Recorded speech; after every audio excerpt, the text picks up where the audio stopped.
Welcome back to another pen talk.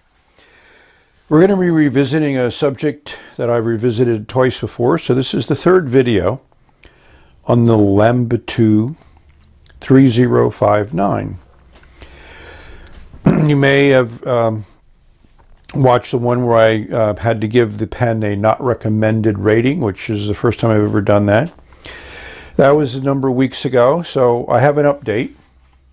And that update focuses around these three pens. Here's the original green one, which I had some serious ink drying issues when it was capped.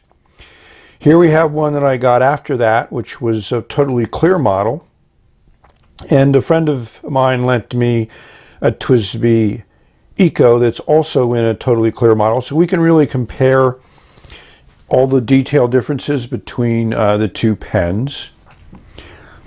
So why don't we take a look at that now. We'll just put the green one aside because that one's going to be the writing example. One of the things that is apparent in this side-by-side is obviously the clip is slightly different. TWSBI has labeled the cap band there.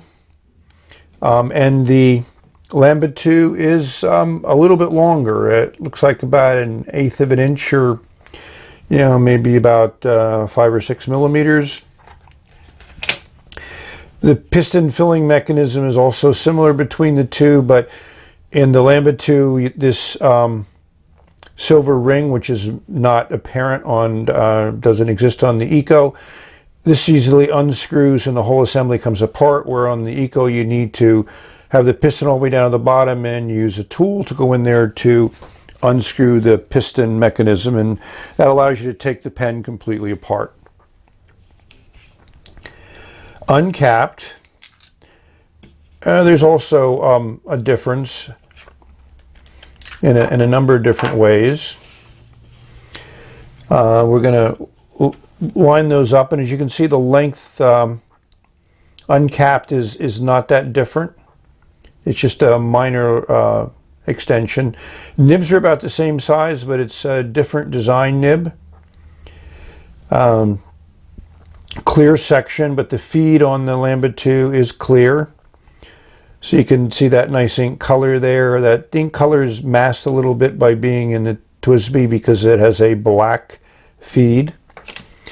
We'll turn these around and we'll notice another, I consider to be a major difference, and that is the nib and the style of nib that's used. The Lanbitou has that platinum, i.e. Lamy type of slip-on nib with wings, whereas the TWSBI has like a generic size 5 nib. So there's a lot more nib variation on the TWSBI. You also get that from TWSBI, and you can also then do third-party nibs where it's not as easy. You have to buy a Lamy nib, which I have done on the green one, so we'll show you how that works. I have a little color ink in the clear model, which is an Iroshizuku. So we've had this uncapped for a while, so we're going to do a real-time demonstration on the writing. There's also some differences in the cap. The primary difference is the Lanbitou does not have a cap liner like the TWSBI does, and as you can see, that cap liner is nice. It fits well against the section, and you don't give much air there. So I've never had any issues with my TWSBI Eco with drying out. After a month of setting, it writes first time every time. Same type of big band at the bottom of the cap. You may ask if these caps can be exchanged between the two pens, and the answer is no. The threading is different. So it starts maybe about a half a turn, and then the threads don't match up anymore. And at the top, they have the two different logos, but that's a lot of similarity, and I'll be the first to admit that there is certainly severe mimicking going on between these two pens.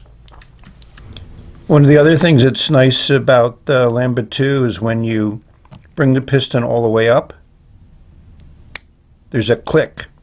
So you definitely know when it's all the way up, and as you can see within the barrel, that piston's all the way up and you really get a full fill.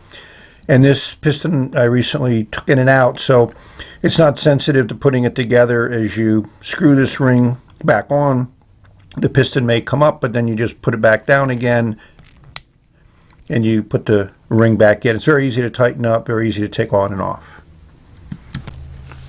So start with the Lanbitou.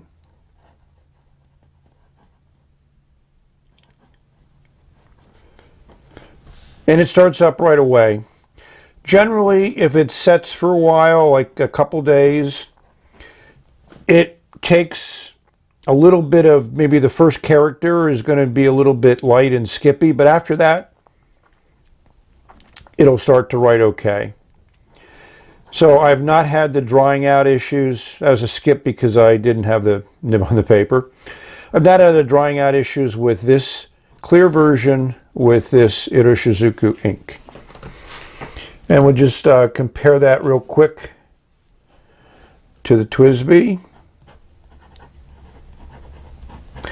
Both of these are fine nibs. I apologize, I don't know what ink is in the TWSBI. It was lent to me.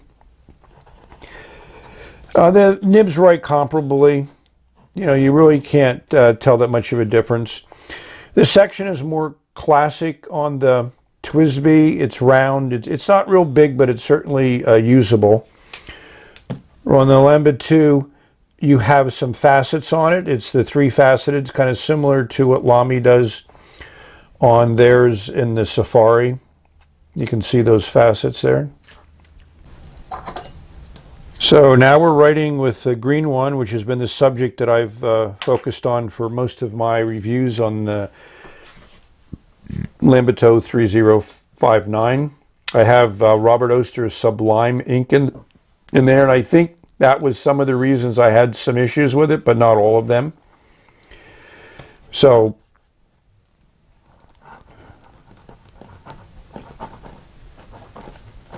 as you can see, it started up right away, and this has been setting for over a day.